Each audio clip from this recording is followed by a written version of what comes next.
Iya, berdasarkan data Sistem Pengelolaan Sampah Nasional, yaitu data tahun 2022, untuk Kabupaten Sorong sendiri jumlah timbunan sampah itu berada pada angka 18 ribuan.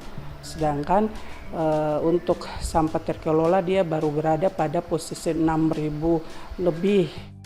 Jadi kalau kita lihat dari datanya baru sekitar 30-an% saja yang terkelola. Sedangkan sampah yang 60-an% ini belum terkelola. Nah, salah satunya itu sudah sistem pengangkutan sampahnya kita ini yang harus perlu kita evaluasi, karena memang ada daerah yang kemudian terlayani oleh angkutan sampah dan ada daerah juga yang belum terlayani oleh angkutan sampah.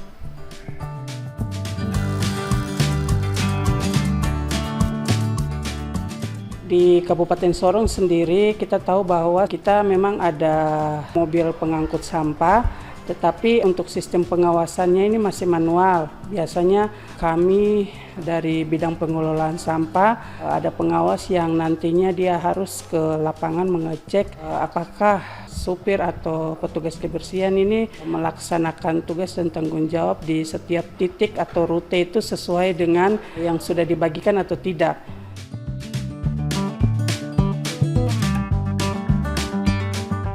Sistem secara manual ini memiliki kelemahan karena di satu sisi kami di bidang pengelolaan sampah ini terbatas dari sisi sumber daya manusia, sehingga tidak setiap hari harus kami berada di lapangan, dan dari sisi efektivitas atau efisiensinya ini tidak baik begitu menurut kami, sehingga kami merasa bahwa perlu dicari sistem yang kemudian kami tidak harus berada di lapangan, tetapi di kantor saja pun kami bisa mengawasi kinerja atau kerja dari supir pengangkut sampah.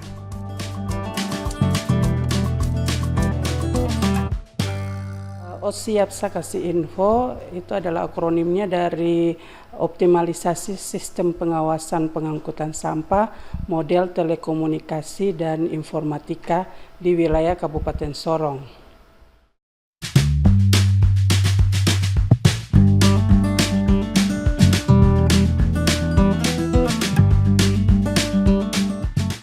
Tujuan yang dari aplikasi ini untuk jangka pendeknya adalah bagaimana kami mengkonekkan atau memasang aplikasi ini pada sistem pengangkutan sampah kami. Jadi targetnya adalah pada jangka pendek ini adalah 3 mobil yang nantinya akan terpasang. Kemudian untuk jangka menengah, karena kami punya kendaraan ini jumlahnya ada 5 buah yang beroperasi, sehingga nanti ke depan kami akan untuk jangka menengahnya akan menambah lagi 2 armada untuk sistem aplikasi ini terpasang. Sedangkan untuk jangka panjangnya ke depan nanti kami akan mengupgrade sistem telematik ini, dan juga jika memungkinkan kami akan memasang kamera sehingga kinerja daripada pengangkutan ini bisa lebih baik lagi.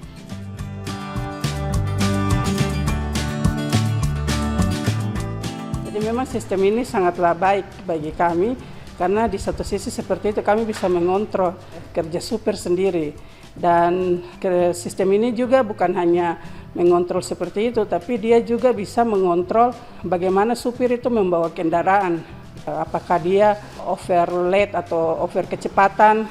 Itu dia bisa mengcover di sistem ini, sehingga itu menjadi pengawasan kami juga, sehingga kendaraan-kendaraan yang milik pemerintah daerah ini kami berharap dia bisa awet, artinya bisa terpelihara dengan baik, kemudian di jalan pun juga tidak untuk menekan terjadinya kecelakaan begitu.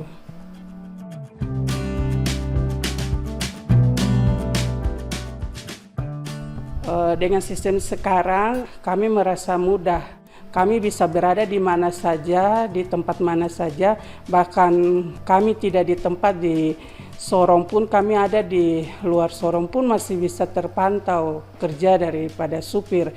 Jadi dia tidak terbatas ruang dan tempat, karena di mana saja kita bisa terpantau hanya melalui aplikasi ini, yaitu aplikasi ini bisa kami lihat, bisa terkonek dan terpasang di HP. Jadi dengan mudah saja kita bisa lihat cara kerja supir.